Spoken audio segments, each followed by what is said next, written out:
CM Dhami ने चौपाल 2026 को किया आगाज, महिला उद्यमियों का सम्मान। उत्तराखंड के मुख्यमंत्री पुष्कर सिंह धामी ने चौपाल 2026 की शुरुआत की। मुख्यमंत्री उद्यमशाला योजना के तहत अब तक 13,000 से अधिक उद्यमी और 8,000 से ज़्यादा महिला उद्यमी व एसएचजी सदस्य जुड़े हैं। देहरादून आईटी पार्क में राज्य स्तरीय विपणन केंद्र बनाने की घोषणा हुई, जहां स्वयं सहायता समूहों के स्थायी उत्पाद बेचे जाएंगे। खाड़ी देशों से 20,000 से ज़्यादा पाकिस्तानी डिपोर्ट, सऊदी से सबसे ज़्यादा कार्रवाई। पाकिस्तान सरकार के आंकड़ों के मुताबिक 1 मार्च से 13 जुलाई के बीच खाड़ी देशों से 20,000 से अधिक पाकिस्तानी नागरिकों को वापस भेजा गया। इनमें करीब 15,500 सऊदी अरब और 3,803 यूएई से डिपोर्ट हुए। वीज़ा उल्लंघन, अवैध प्रवेश, भीख मांगने, ड्रग्स और फर्जी दस्तावेज पैसे मामलों में कार्रवाई की गई। अमित शाह का ममता पर हमला, बोले एसएसबी के कार्यक्रमों में कभी नहीं आई।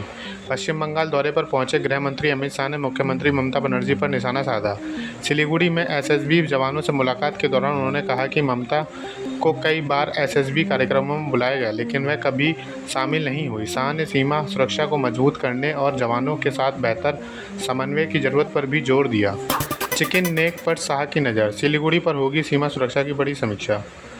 गृह मंत्री अमित शाह ने सिलीगुड़ी दौरे पर रणनीतिक चिकन नेक कॉरिडोर की सुरक्षा पर खास फोकस रहेगा। करीब 22 किलोमीटर चौड़ा यह गलियारा पूर्वोत्तर के देशों के बाकी हिस्सों से जोड़ता है। 22 अगस्त को हाई लेवल बैठक में अंतर्राष्ट्रीय सीमाओं की सुरक्षा, इंफ्रास्ट्रक्चर और एजेंसियों के बीच तालमेल की समीक्षा होगी।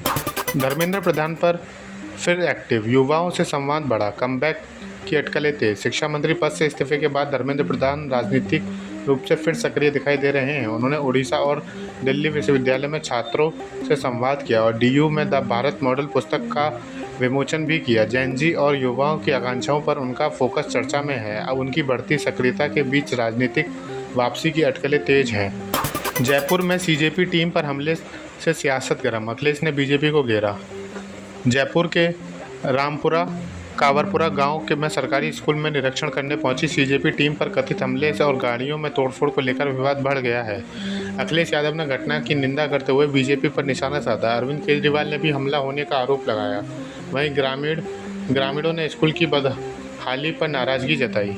दुनिया स्पेस से नीचे तो भारत की ओर देखे, पीएम मोदी का स्टार्टअप्स को मंत्र।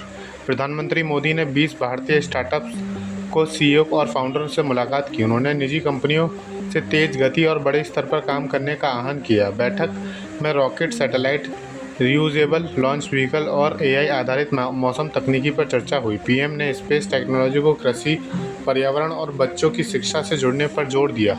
अकाली दल बीजेपी की बढ़ती नज़दीकी, क्या फिर बदलेगा पंजाब का सियासी गणित? पंजाब में 2027 चुनाव से पहले अकाली दल और बीजेपी के बीच संभावित गठबंधन की चर्चाएं तेज हैं। विक्रम सिंह मजीठिया ने गठबंधन को समय की जरूरत बताया, जबकि सुखबीर बादल ने पीएम मोदी से मुलाकात के बाद अटकलें बढ़ी। दोनों दल साथ आते हैं तो शहरी हिंदू और ग्रामीण सिख वोटों का समीकरण बदल सकता है और मुकाबला और दिलचस्प हो सकता है। जेपीएससी परीक्षा धांधली पर एससी में सुनवाई, सीबीआई जांच की मांग पर 24 अगस्त को फैसला। जेपीएससी 2025 सिविल सर्विसेज प्रीलिम्स में कथित धांधली की सीबीआई की मांग पर सुप्रीम कोर्ट 24 अगस्त को सुनवाई करेगा। याचिका में राज्य सीआईडी की जांच पर सवाल उठाते हुए स्वतंत्र जांच एजेंसी की मांग की गई। याचिकाकर्ताओं ने ओएमआर सीट, सीसीटीवी फुटेज और डिजिटल रिकॉर्ड सुरक्षित रखने की मांग की है। परीक्षा दोबारा कराने की अपील भी की गई है। जेपीएससी जेएसएससी विवाद फिर गरमाया, छात्रों ने सरकार पर लगाया आंदोलन दबाने का आरोप।